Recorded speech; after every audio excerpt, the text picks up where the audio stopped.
उजाड़ तो अब भी बहुत है। तो फिर उस दिन दिखानी चाहिए थी ना, जब मैं तेरे ऑफिस में घुसकर तेरी बजा रहा था। अच्छा, अकड़ तो अब भी है बेटे, चाहे तो आजमा ले। मैं तो बस इतना जानता हूं कि मैंने तुझे चौथे माले से नीचे फेंक दिया था। कूदा था मैं उस चौथे मंजिल की खिड़की से, अपने पार्टनर की जान बचाने के लिए कूदा था, क्योंकि हम वो हैं जो झगड़ा सुलझाने के लिए लोगों पर बॉम्ब नहीं फेंकते। कमाल है, क्योंकि हम ऐसे बंदे हैं जो खुद को बचाने के लिए औरतों को बीच में नहीं लाते। मतलब तुझे क्या लगता है तू मेरे सामने टिक पाएगा? जिस दिन मैं यहां से निकलूंगा वो तेरा आखिरी दिन होगा। अब कान खोलकर सुन, तू और मैं बिल्कुल आमने सामने, और बीच में कोई नहीं आएगा। मैं तेरा वो हश्र करूंगा कि जब भी तू सुबह को बैठेगा तू मुझे ही याद करेगा। वो तो वक्त ही बताएगा कौन किसे याद करेगा। तू तो दुआ ही कर कि वो दिन कभी ना आए।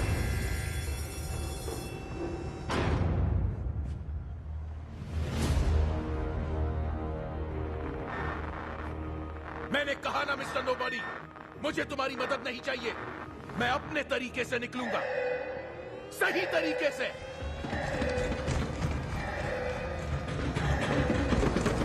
दरवाजा कैसे खुल गया? पीछे हट जाओ। कुछ नहीं हुआ, कोई तकनीकी खराबी है। पीछे हट। अरे तकनीकी खराबी है।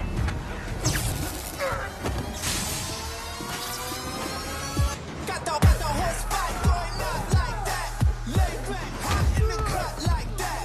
Speaker box blast go like that. We about to go on like that.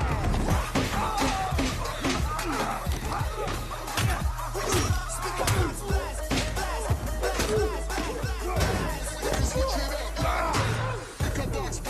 Speaker box blast goes back in the cut like that. Speaker box blast goes. Speaker box blast go. Speaker box blast go. Rat-tat-tat-tat. Got the whole spot going up.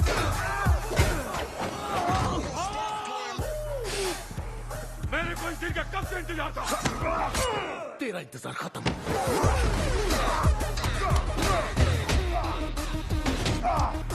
Rubber bullets, पागल हो गए क्या?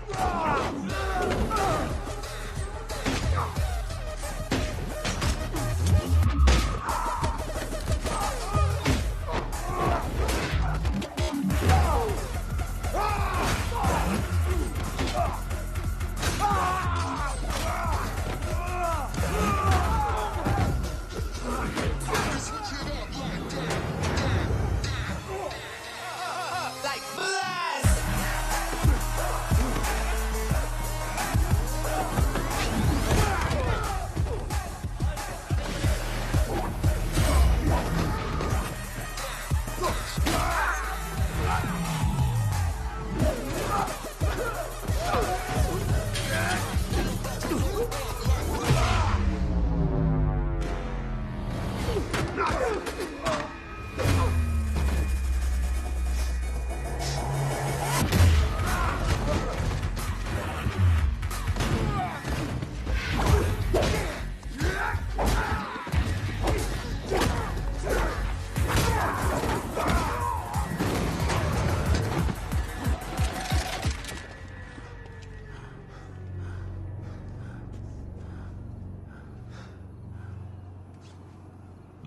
देर से ही सही, पर आखिर आ तो गए।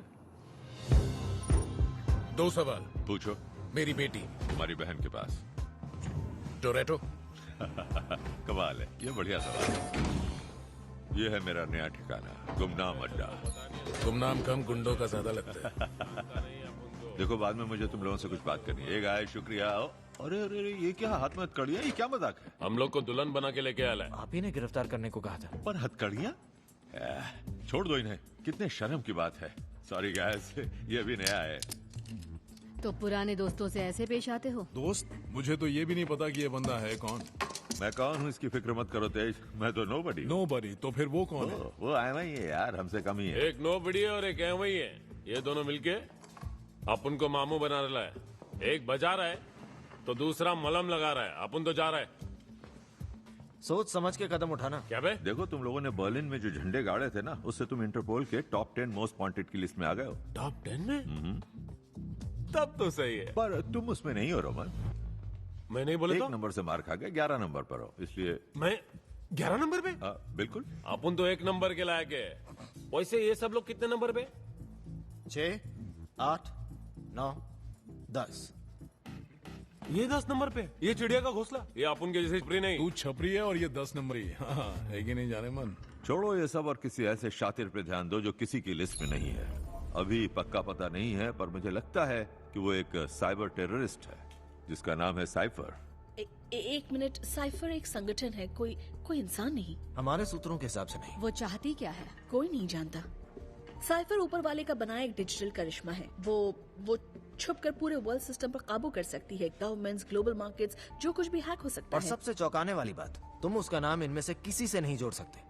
वो हर कुछ सेकंड्स के बाद अपनी डिजिटल आइडेंटिटी मिटा देती है। यानी वो सिर्फ एक हवा है। हाँ हुआ है, लेकिन अपन के जैसा कौवा तो कभी भी चोच मारने के लिए रेडी रहता है। वैसे कौवे और हंसनी के बच्चे कैसे होंगे? दिमाग घर पे छोड़ दिया क्या? नहीं, चार्जिंग पे छोड़ बस ये समझ लो कि लोग इस हैकर ग्रुप एनोनिमस से डरते हैं, पर वो भी साइफर से पंगा लेने में पर डरेंगे। कोई बताएगा कि इस सब से हमारा क्या ताल्लुक शायद है? कुछ नहीं लेटी, पर पता नहीं क्यों मुझे ये काफी दिलचस्प लगता है कि कोई वजह तो है कि वो अब इस बंदे के साथ काम कर रही है।